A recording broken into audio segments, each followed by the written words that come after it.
Well, welcome back to this special edition of the Hope Church podcast. We just took a break and we're just rolling right into episode 2 here. We had a great discussion, sort of the untold Christian history of our nation. And I think just before we started filming again, Josh, you were making a comment that you've taught public school for a number of years and have never in any of the books used or heard the quotes. You say it better than I can repeat it, but tell us what we were just talking about. Sure. So I've taught history, high school, middle school, and in the books that are used, none of the quotes that Carla has used or any of the things we've talked about, the direct quotes by the founders have been used with respect to the Christian faith or the Judeo-Christian philosophy or the worldview you've talked about. Those sources are completely devoid of any of the original historical context with which these men did their work, and it only gets a fraction of the motivation behind the events. Mm-hmm. So yeah, this is a real treat because no book I've ever read has ever had anything like this in the public school setting. Yeah. So you've had all this ready to go, but you haven't been able to use it to this extent in the public school environment. Well, this week we are in week 2 of our Understanding the Times series, and this is sort of the extended version, the discussion that will relate to what we talked about on Sunday morning. But we want to take a look at 2 specific things today. We want to look at why do we have the form of government that we have, and a lot of people are confused about, if we did one of those Jay Leno on Man on the Street and said, what form of government do we have? We probably wouldn't get the right answer. So I want to start there with why do we have the form of government that we have? In fact, maybe start with what is the form of government that we have, and then we can backtrack and say, why did the founders decide on that?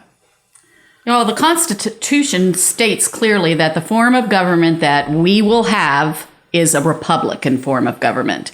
It's very clear. It states that that's their intent, and that's what they expect to continue having in perpetuity. There's a couple different options that the founders had. As we talked about earlier, they were Enlightenment thinkers. They had a deep, rich understanding of history. So they had a couple of different options. One, you could choose a direct democracy model from ancient Greece. They agreed pretty quickly that would not be a good idea because of the way direct democracy works. It excludes a whole bunch of people and just how it works. It was not going to be good. So then they thought, well, can we go to the Roman model? Well, do you want the empire model? Or you want the republican model? So the Roman Republic is quasi where they landed, at least in principle. There's a lot of things that are very different. So they had a lot of options to choose from, as we've talked about already. So they took the republican form of government from ancient Rome with some other influences, but the Bible was the base. So they may have built the frame from Rome, but the Christian gospel, the Judeo-Christian philosophy, or the principles that you find in the Bible certainly set the foundation.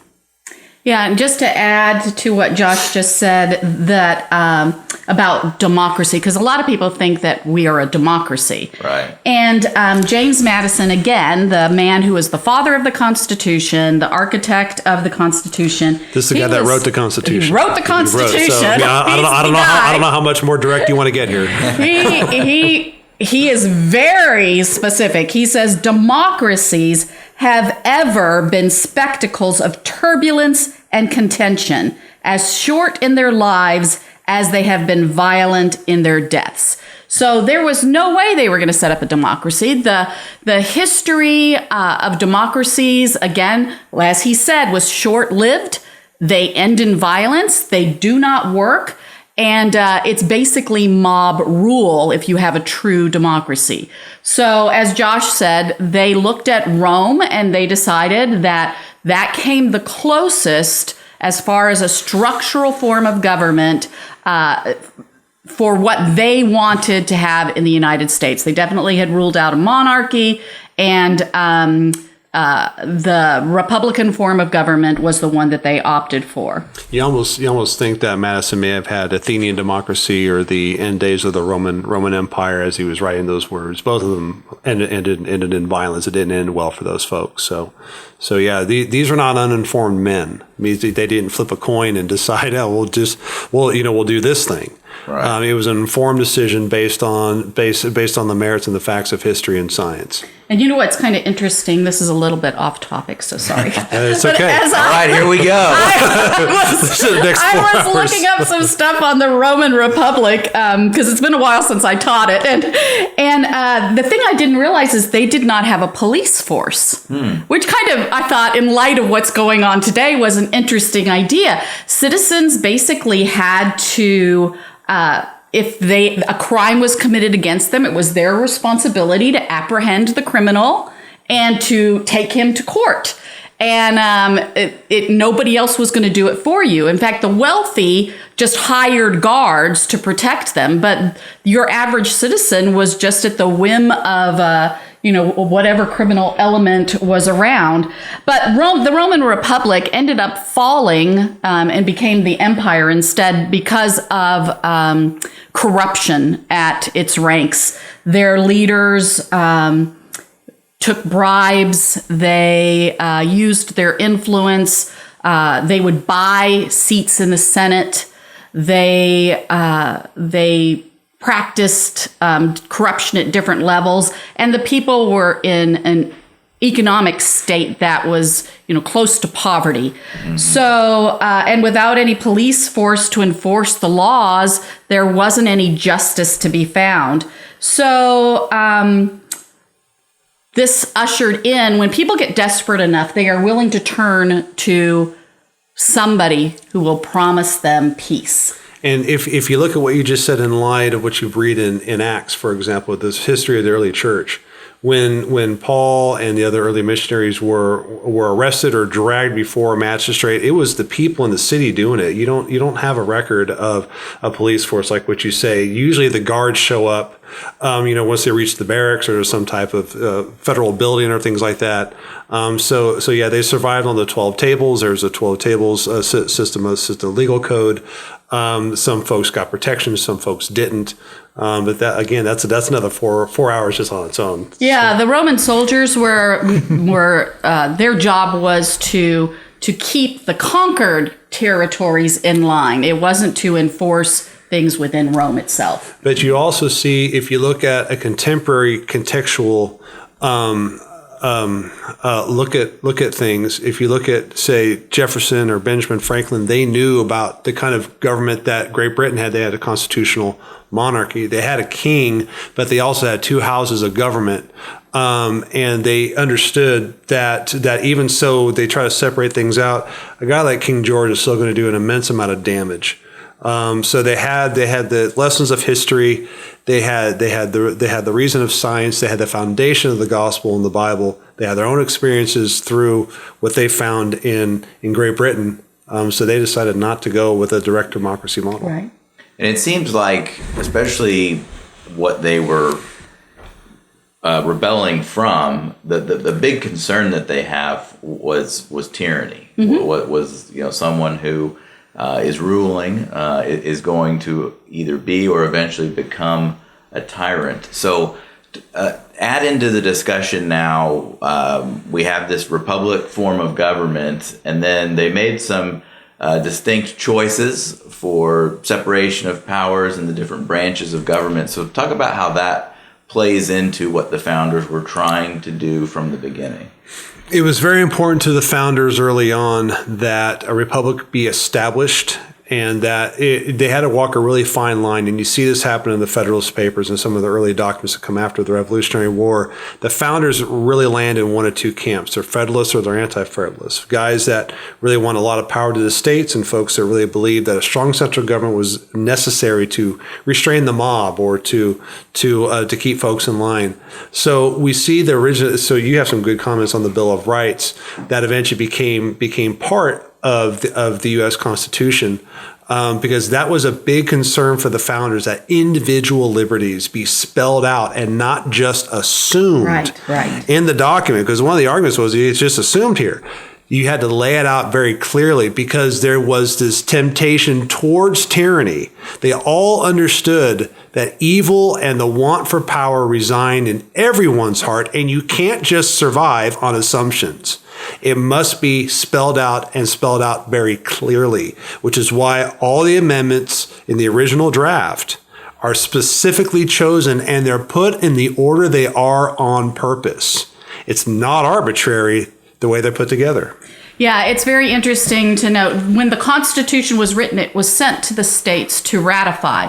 And so each state government would look over the Constitution and then they would make their comments on what they thought was missing. And what Josh said is true. A lot of things they wanted spelled out specifically that were assumed in the Constitution, but they, after experiencing the tyranny under King George and the Parliament, because both refused to listen to them as they made their appeal as British citizens prior to the war, they wanted it spelled out so that their own government that they were establishing would not head in the same direction. Because that is the tendency. We tend, as fallen people, to move towards self-centeredness and power grabbing. And they knew that that would be a temptation with the new government as well that they were setting up. So they wanted it all spelled out. And that's why as the communication came back from the newly formed states to the Constitutional Convention, that there were certain things they wanted said. And this is what became the Bill of Rights, the first 10 amendments. So the Constitution, when it's ratified, when it's official, it has already 10 amendments attached to it. And each of those amendments addresses a freedom that they want spelled out as guaranteed, that the king and parliament had violated in their past. So there is a context going on here, and they want to make sure that history is not going to repeat itself. So that's why we have the Bill of Rights, and we have our first 10 amendments. And if you put the grievances of the Declaration of Independence side by side with the Bill of Rights, for example, you can see, like what you're talking about, specific grievances are addressed in the Constitution. So again, one comes before the other, but I want to be very clear: these were not arbitrary. They were specifically chosen with the language that they are found in, and they mean what they say. They're not, well, whatever you think they might be. The other thing about our Constitution is it allows for changes over time. That's the reason why we have more amendments being added as time goes on, because we are trying to treat people better as time moves on, not treat people worse. Again, great clarity is gained when you look at how we have things set up compared to anywhere else. The Soviet example is a great one to look at. They had things like this, individual liberties and laws, but they never used them. They never told anybody about them, and massive amounts of people were killed as a result because it was true, it was on paper, but it wasn't real because it was never practiced. Well, I think one of the things you just said is really important, and maybe we can take just a minute. One of the things that I have discovered as I've been reading, not nearly as much as what you have, but you look at the history of the constitutions. You said it was meant, there was a process to change. So, there are some amendments that happened during the 1900s.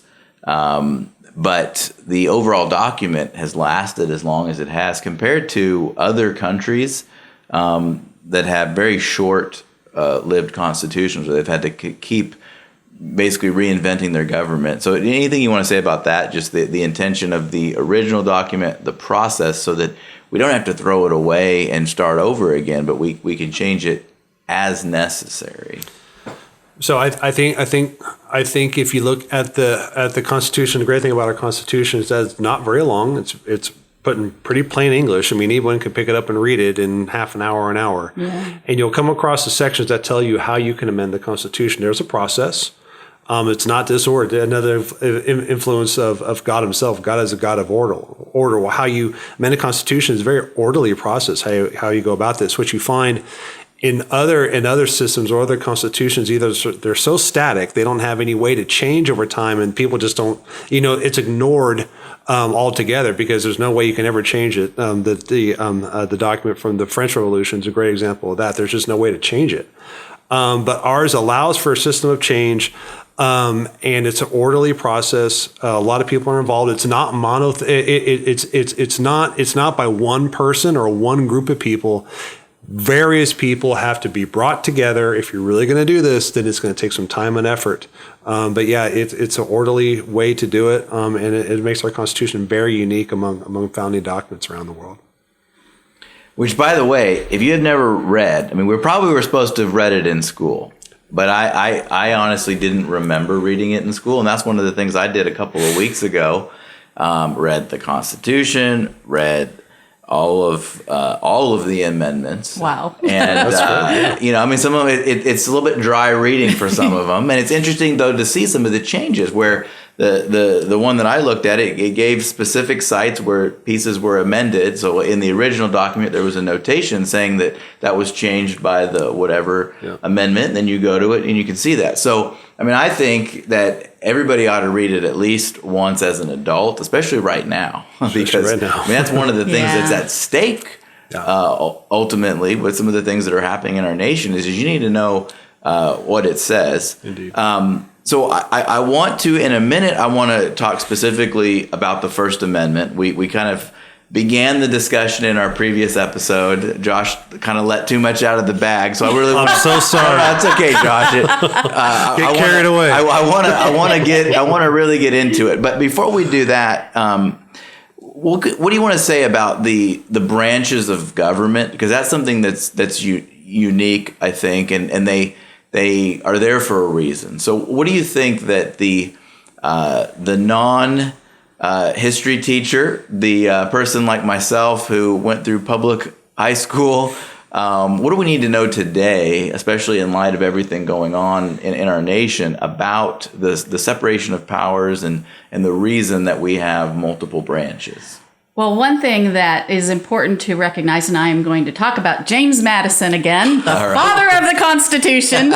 Nobody should ever forget that at this point forward. That will be a test question. The test. So make sure you write that down now. But James Madison was actually inspired by the verse in Isaiah 33:22, and it says, "For the Lord is our judge, the Lord is our lawgiver, the Lord is our king. He will save us." And this verse is the one that inspired him to separate the powers while he was attending the Constitutional Convention in 1787. So within those three titles that are designated to God are the three branches of government. The Lord is our judge, would be the judicial branch.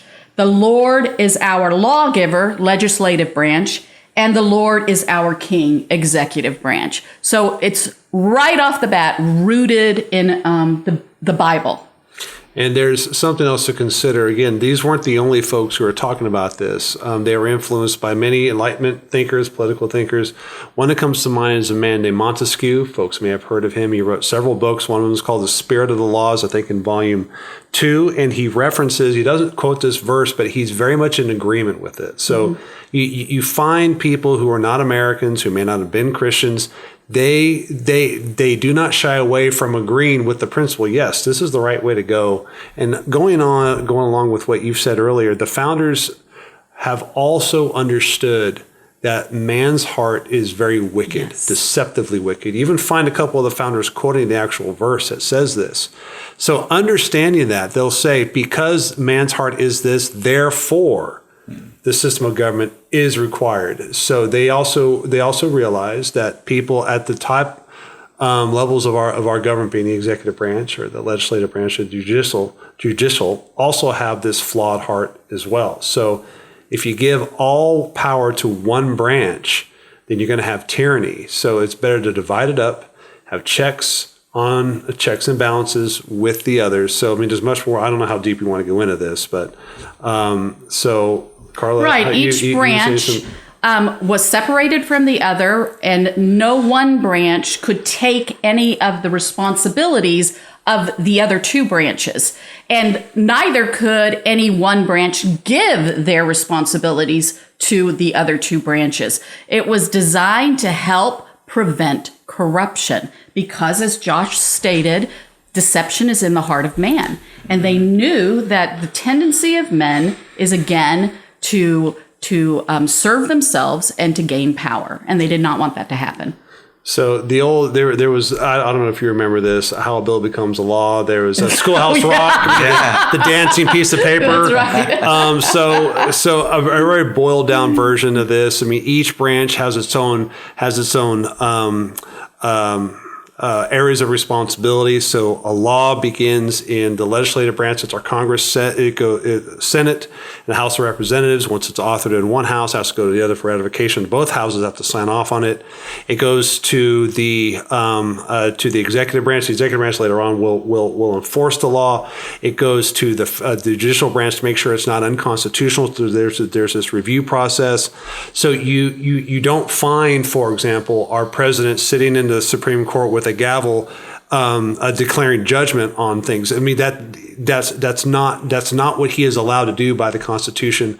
And at the same time, you don't find the Congress enforcing the law, signing it into law. That's not what they're supposed to do.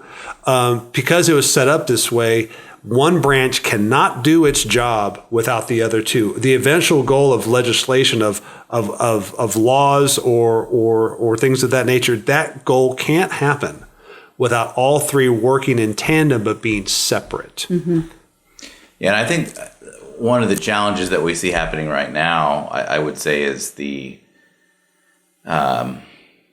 assumption or the desire of the Supreme Court to sort of be the ultimate ruler. We see some laws and some things that have gone through their process, particularly when the people have voted in certain areas, certain states, and then it's something that I'm not picking a specific one, but just there's been a number of them recently that what the people actually voted on is right and just and more in line with a biblical worldview, and the majority of the people have voted on that, and it worked through the system that's been designed.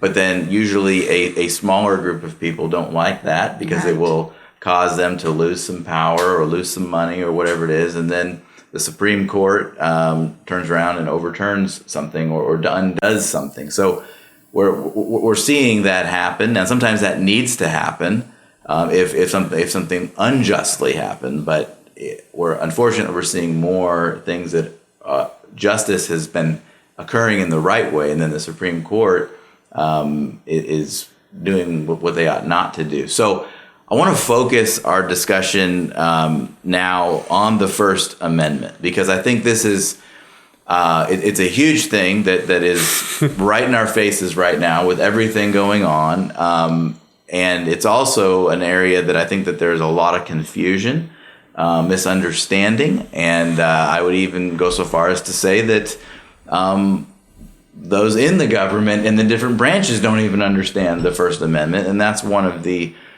challenges that we're facing right now. So, Carla, I know you have the First Amendment. So, if you'll start by reading the First Amendment, and then let's talk about it. Sure. Can I ask a question first? Which part of the First Amendment do you want to discuss? It's got a few parts. Do you have one in mind?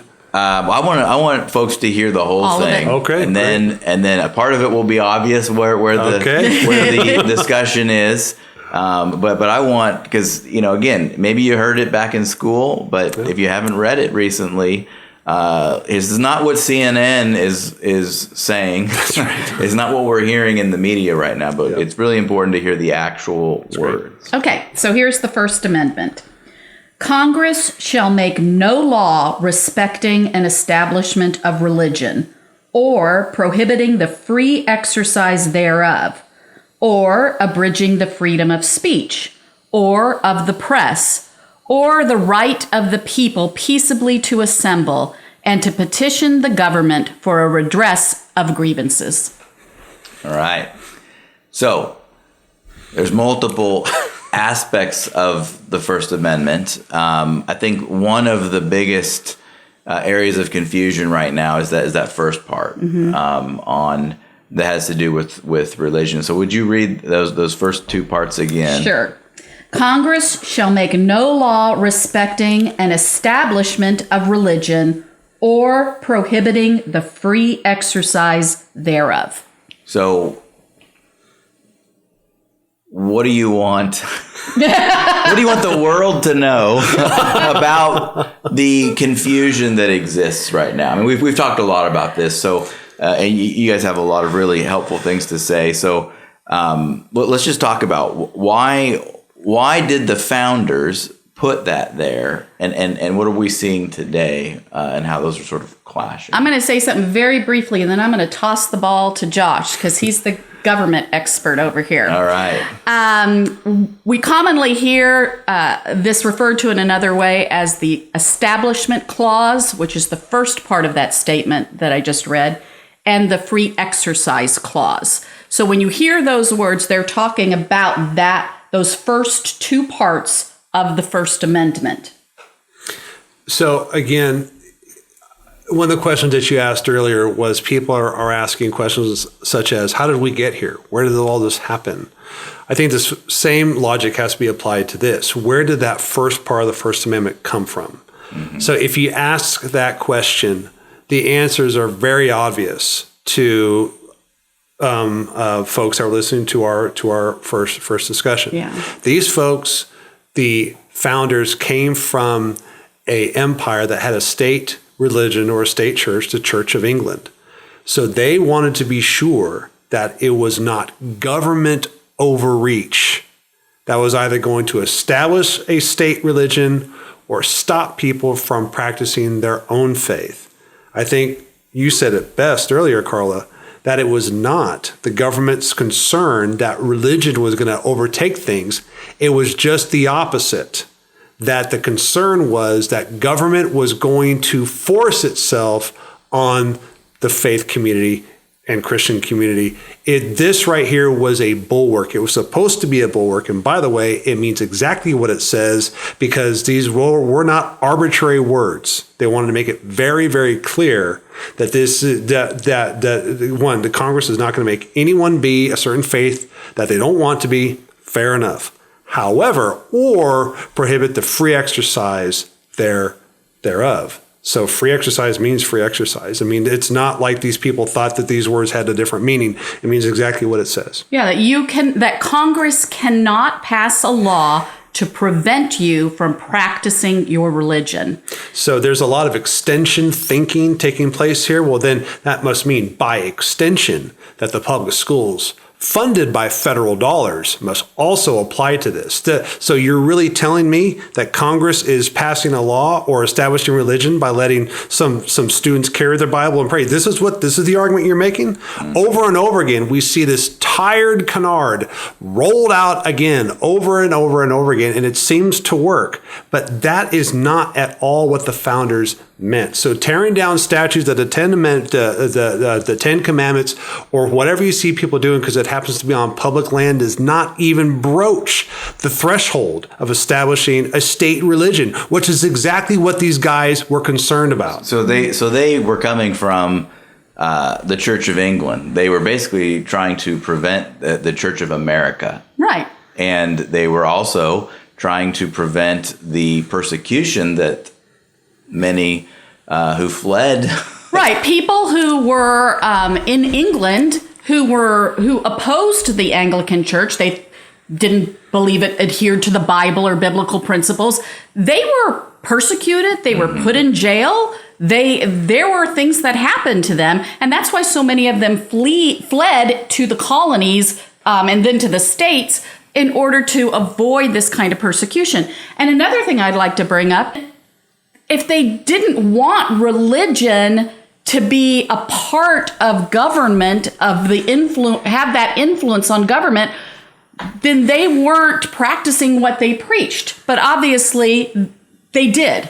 And if you look at the original statements made by the founders in George Washington's farewell address, which you read earlier, you take that, you combine with some of the books that were advocated by the founders, above which in the early schools was the Bible, that the people ought to be learning how to read based on the Bible, and the New England Primer, which teaches children how to read and how to do the ABCs according to what the Bible says.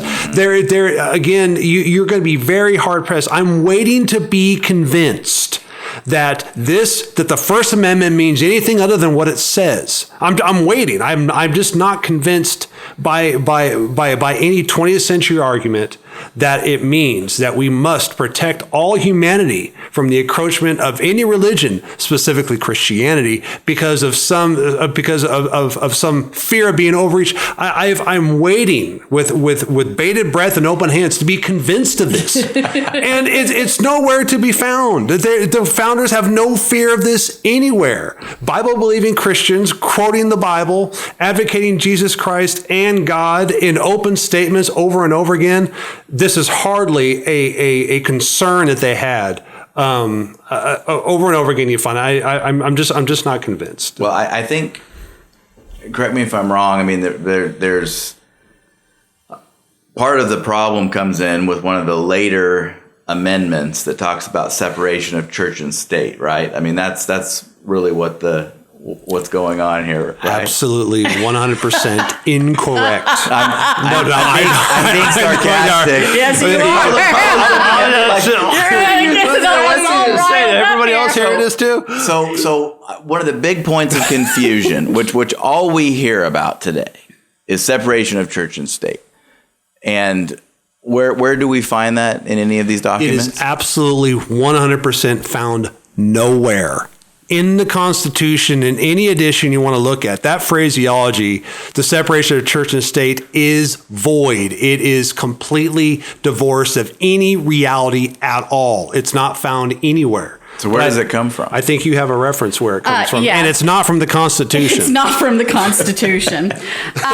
Shortly after Thomas Jefferson was elected president, so he's newly installed in his office, he gets a letter from a Baptist church. They were the Danbury Baptist Church, and they wrote to Jefferson after he was elected to congratulate him on his election and also to express their concern that the practice of their faith, Baptists were kind of a new denomination at that time, that the practice of their faith in their state was being treated as though the state was giving them the privilege of practicing their religion rather than that they had the right to practice their religion, an inalienable right. And so they wanted Jefferson's perspective. They wanted to know what his take on this was. And he wrote back to them saying that he agreed with them and that the freedom of religion was an inalienable right given by God. And he mentions at that time that no government has the right to prohibit their free practice of religion. He also mentions the wall of separation between church and state. But he mentions it in the context of the wall being the wall that holds back the government from intrusion into church affairs, not the other way around. We tend to hear it today, first of all, as though it's a part of the Constitution, which it's not. And secondly, as though the church is the one that the wall is imposed upon to keep the church out of government. But we already know from what the founders said and from the minutes of congressional meetings and from all kinds of sources that the church and religion were a vital part of government in the early years. And so the wall was to keep, again, the government out of interfering or restricting church activities, the setting up denominations, the free practice of your religion, and that sort of thing. So it's complete opposite.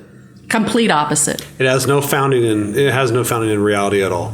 I've had students ask me over the years, wasn't that in the Constitution? And again, it's not. I mean, people have picked it up over the years from the media, from somewhere. I mean, it's all over the place. But a very cursory, simple reading of the Constitution, taking 30 minutes to read through it, you will find that it's nowhere. In fact, it's much like Carla said, that the concern of the founders, which is what we're talking about here, was that the government was going to encroach to such a degree that religion would be stopped or that people would be forced to practice a religion that they did not agree to. You have to remember that these founders were only a few generations removed from the original colonists that escaped Europe for this very reason. This was in living memory of most of them. And some of them came from families that came over on those ships. So this was a very personal and very relevant concern that they experienced sometimes generations before in their own family, but they could see in European monarchies as well that this was something that was a great concern to them. So not only do they want the government not to get involved in church affairs and make people believe something that they didn't want to, but also to keep the government out of the church's business. Yeah. And this is one of the unless of course the church is obviously breaking laws, harming people. I mean, there are those examples where the government has to step in, and there's a variety of examples, but those are very few. They're minuscule. They're they are far in between the norm. The point of it is not to prevent a church from being able to meet, indeed, or a church from being able to sing. Yes, and these are some of the big things that we're seeing right now happening. Particularly in states like California, in cities like Chicago, where, as far as I know, we still have the First Amendment. We do. That has not been changed or repealed or anything, but yet you have governors and mayors that are preventing, at least verbally preventing.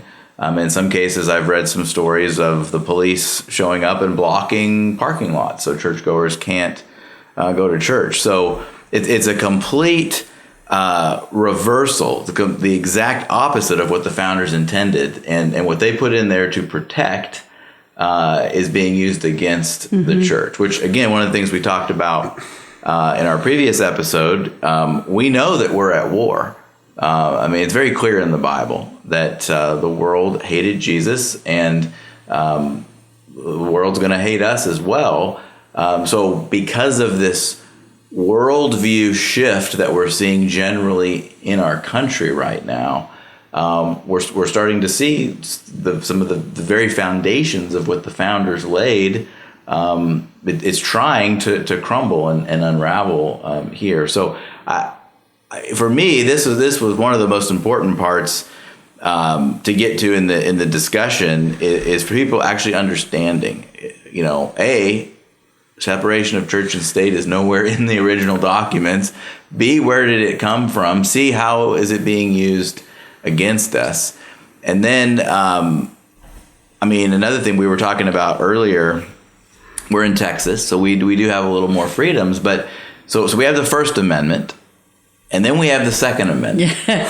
And this is just not particularly on the topic of churches meeting, but this is just, what's the point of the Second Amendment?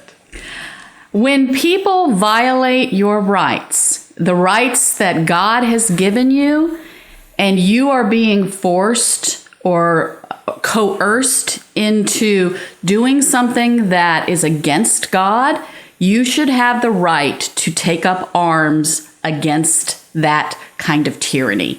It's exactly what the colonists did against the British Empire when they rebelled, and it's a guaranteed right for us today that in the event of some sort of tyrannical overtaking of the government, whether on a local or national level, we have the right to protect ourselves, to rebel against that government as if they are violating God's law. If they're not violating God's law, we're called to submit to authorities. But if they are, we are called to follow God and not man. And this is part of the reason why the removal of Christianity from society has been a very intentional plan for years, because Christianity provides for loyalty to an authority other than the government. And if you're a government that wants to have all power, you do not want Christians to be a part of that. Mm-hmm.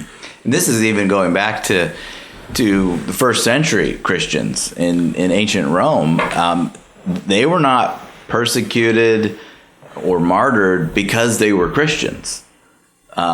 I mean, the Romans, they had all kinds of gods. Yeah. So, hey, that's great. You want to worship Jesus, go ahead. The problem is they had an ultimate authority that wasn't Caesar. Right. They had an ultimate authority, and they were not going to bow down to Caesar if he told them to do something that was contrary to what God said and what God's word said. So Christians pose a great threat, but only really a threat when you ask them to choose between God or something else. Otherwise, as we look at in Romans 13, and we talked a little bit more about this on Sunday, but I need to drive the speed limit. Mm-hmm. Jesus wants me to drive the speed limit. All the rest of the laws, whether I like them or not, as a follower of Jesus, I need to follow them. But I can't follow them if the law or whoever's in government is telling me that I need to do something that God said not to do, or that I can't do something that God said to do. Mm-hmm. So that's where the big problem is. I think that's the reason why you broach this threshold with a lot of care, a lot of wisdom, and a heavy heart. You're absolutely right. We need to obey the laws, as what you said before, make it a joy for our leaders, and not be a pain. And we need to do that very aggressively. So Christians are actually a great benefit to society because we see the laws and we do what it says, and we do it joyfully. There's also the other side too, that again you don't go hopping and skipping into this line of things, but if and when the government becomes destructive to the ends of protecting people's rights, well, then something else has to be done. And again, that is not from me or from the Bible necessarily, but that's from the Declaration of Independence. I mean, our founding documents are warning against this. I think you brought up loyalty to your family or loyalty to the church. I think Antonio Gramsci, the Italian communist, after World War I, saw that even giving poor peasant soldiers weapons and giving them some freedom was not going to break some of the change that he saw. So he said we have to have a slow walk through the institutions. And so an attack on the family, attack on the church, attack on the courts, attack on the schools. These folks, they play the long game. This is the long game for them. They are very willing to spend lots of time and money and years pursuing this. So I think we need to take them at their word with what they say. But yeah, it's an extremely heavy heart that you even broach this kind of conversation because you'd rather not do it. It's the last resort. It's an absolute last resort. If there's any other way, you want to explore those ways. And I think the founders were very keen on that. They didn't go hopping and skipping into revolution. They tried to figure out, is there any other way to do this? Sent letter after letter. Letter after letter, redress after redress, pleading after pleading. You don't do this as a first thing. They tried boycott. They tried so many different methods to try to get... because they all knew what the price was. They all knew what was at stake. I mean, every one of them, and they'll make it very clear to you in letters or whatever else you want to look at. So yeah, when we begin to see a encroachment on the First Amendment, and it becomes pretty obvious. I mean, you can take this and look back in a Roman example or whatever, even a Soviet example, or Chinese example when Mao comes to power. It's very, very obvious what's happening here. And then you can obviously, see what happens. But I would agree with what's been said earlier. You don't go into this lightly. So I want to go on one quick rant for me, and then I want to let you have the last word again on just anything that you want people to know and make sure they've heard today as it pertains to our form of government or the First Amendment. But the rant for me is has to do with voting. Is that I think for too many years, Christians have not liked the options that they've had. They'll look at we basically were a two-party system here, and they look at both candidates and they say, well, I don't like either one of them. Mm-hmm. And then they don't vote or they vote for someone who's no way gonna win. I mean, it's just obvious. So they don't vote based on God's word, and no one's perfect. So, I mean, you take a look at the examples that we find in Scripture. Let's take David for an example. David is a man after God's own heart, right? David is commended in Acts for having served God's purposes in his generations. What was David? He was an adulterer. He was a murderer. I mean, he wasn't perfect. So nobody's perfect. But some people, their views, their positions, their track record, their voting record, very clearly either more aligns with God's ways or it isn't. And I'm not going to tell you who to vote, but I'm going to tell you right now, you can look at the options that appear before us and look at the voting records of people. Look at the choices that they've made in the past. And there's, in my mind, there's a pretty clear choice of those that have done more things that line up with the kingdom and those that have pretty much done everything against it. So Christians need to get out there. They need to vote. They need to. That's our job as citizens. We're citizens of heaven, as those of us who are followers of Christ, but we're citizens of America if you're listening here in America. So my rant is you have no business complaining about the outcome of the election that you refuse to vote in. So, I mean, if every Christian would get out there and vote this year and actually vote in line with God's word, I think it would be massive landslide like no one's ever seen. But instead, I don't like either candidate, and we just whine, and then we do nothing, and then we get what we've gotten over the last number of years. So that's my rant for right now. Get out and vote, vote, vote. But I'm going to give you the last word. Anything you want our listeners to know about our form of government or specifically the First Amendment? So there's 3 points I'd like to make. One, to borrow a phrase from a political commentator, 2 things can be true at once. This person can be the right candidate, but they can be terribly flawed morally. 2 things can be true at once, like what you brought up with David, a man of God's own heart, but he was also a murderer. So if we're waiting for a perfect track record from anybody, if we're waiting for something even excellent, maybe even approaching the threshold of excellence, it's going to be a long wait. So I would say that just as a general comment. But the Republican form of government that we have that institutes democracy means that we have some barriers, if you will, in place. So the Electoral College is one of those. We let our will as a people be known through our representatives instead of directly. So we have state senators and we also have state representatives. We also vote for a president that appoints Supreme Court justices. So we don't go and make the laws directly in a direct democracy form of government. We do that in a Republican system, which means we have something called popular sovereignty, which means I can vote. I can make that decision on my own, and opportunities are given to me, and they're not hindered by anybody. I can go and freely vote. So that's a unique opportunity that we have that's given to us by the Constitution that we have in this country. So I think a real distinction has to be made between a Republican form of government, which has democracy, and which just has direct democracy or free democracy, which is probably not the best. And then the other thing, just in terms of next steps, I'll just kind of go along with what I said earlier. Just asking some questions, having some good questions when you come across something that you think might be true, or you're not quite sure about this, or someone says something to you. What are you comparing this to? What hard evidence do you have? At what cost is this going to, if you're going to make the decision, at what cost? And again, you're not trying to be combative, but you're really trying to have a discussion so that you can see what people are thinking and try to find out what truth is. And then the last thing, just tail on to that, everything that Carla and I have talked about today and what you're advocating, these are all free resources. You can find out much more than what we've talked about here. And learn a whole lot just by getting a free library card and going out and checking some books out.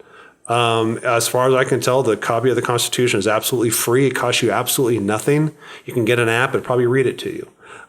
So if you're wanting some answers and if you're kind of questioning, is everything I'm hearing really true in light of what Carla and I have talked about under your leadership, I want to invite folks to just take 30 minutes or an hour on a Saturday or Sunday and just do some checking out on your own. Don't take my word for it. Like I'm flawed like everybody else. I may have missed something. So please go out and check things out on your own. You'd be surprised how much you'll learn. I'm going to come at it from a completely different perspective. All right. So for me, James Madison. For me, it's very easy to get discouraged when I look around me and I see what's happening in our country, and I feel like I've let the founders down. But, and you might ask the question, why would God allow, tyranny to arise or the oppression of people? Why would God allow this kind of thing? And I look back and I think about Rome. And I think about, that government, that first a kingdom, then a republic, and then an empire, who was responsible for, persecution of Christians and all kinds of evil and corruption that resulted. But I also remember that they built roads. They built so many roads, and they like to build their roads in straight lines so they could move the soldiers as quickly as possible to outlying provinces. And these roads are the very things that, when the gospel began to spread, allowed quick travel for missionaries to go out and reach other parts of the country. And, that also was a part of the plan of God. Sometimes we don't see, in the midst of all the bad stuff that's happening, we don't see God's hand. We miss it. But we can know that it's really there, that God has a purpose, He has a plan. He's working through these events to achieve goodness and righteousness and to bring about His kingdom. And that encourages me. Roman roads encourage me. And I think that that's what something that I personally can take away when I have to think about what's happening today. That's a good word. I think that it is very easy to get down, to get depressed, because all we really see is what's around us. We forget that God is working over the entire course of history. I mean, you look at the time from when there were first prophecies of the Messiah. Well, you go all the way back to the garden when right at the moment of fall, when God is giving out judgment. He says one day He's going to crush the head of the serpent, and it's going to be the seed of man that's going to do that. And how many thousands of years are in between? So God is working over an incredibly large scape. We can only see just a small amount of it. Guys, thank you so much for taking, we filmed this in one sitting. This is going to be released in 2 episodes, but thank you so much for taking all of what you have learned as a student of history and what you've experienced and raveling all that together to share with us tonight. And really, for everyone listening or watching, I hope that this has been encouraging to you. There's a lot of information out there today. Sometimes it's hard to know what is true. In fact, we are living in a time period that's defined as post-truth, which means there's no truth and it's just whatever you feel. Facts are irrelevant. But the God of the Bible is real. There is real truth that is known. And what we wanted to share with you are some truths, some realities that are a part of the greater story that's going on and a part of the story that we're all in right now. So I hope that you have been encouraged by what we've talked about. Thanks for listening.